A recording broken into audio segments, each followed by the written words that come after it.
For example, the animal probably doesn't concern itself very much with problems of future disease, death, or starvation, and things of that kind.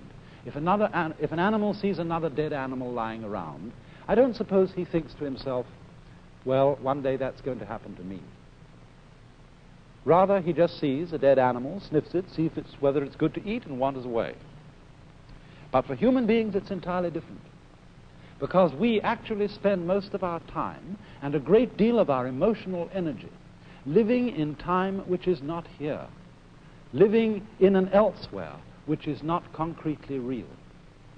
So much so that although we may be quite comfortable and happy in our present circumstances, if there is not a guarantee, not a promise of a good time coming tomorrow and tomorrow and tomorrow and tomorrow, we are at once unhappy, even in the midst of pleasure and affluence. And so we develop a kind of chronic anxiety about time. We want to be sure more and more, because of our sensitivity to the feeling of time, we want to be sure more and more that our future is assured. And for this reason, the future becomes of more importance to most human beings than the present. And in this sense, we are hooked, taken in by a Maya, because it is of very little use to us to be able to control and plan the future unless we are capable at the same time of living totally in the present.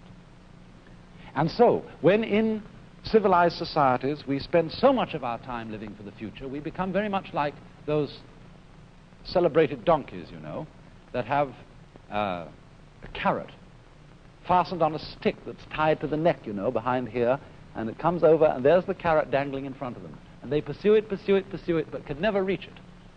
And so in exactly the same way, it's that way with us. My goodness, don't you remember when you went first to school? And you went to kindergarten.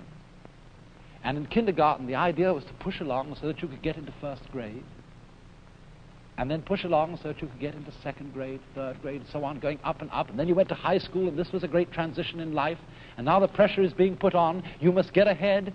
You must go up the grades and finally be good enough to get to college. And then when you get to college, you're still going step by step, up to the great moment in which you're ready to go out into the world.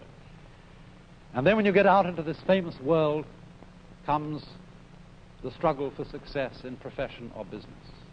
And again, there seems to be a ladder before you, something for which you're reaching all the time. And then, suddenly, when you're about 40 or 45 years old in the middle of life, you wake up one day and say, huh? I've arrived. And by Jove, I feel pretty much the same as I've always felt. In fact, I'm not so sure that I don't feel a little bit cheated. Because, you see, you were fooled. You were always living for somewhere where you aren't. And while, as I said, it is of tremendous use for us to be able to look ahead in this way and to plan, there is no use planning for a future, which when you get to it and it becomes a present, you won't be there. You'll be living in some other future which hasn't yet arrived. And so in this way, one is never able actually to inherit and enjoy the fruits of one's action. You can't live at all unless you can live fully now.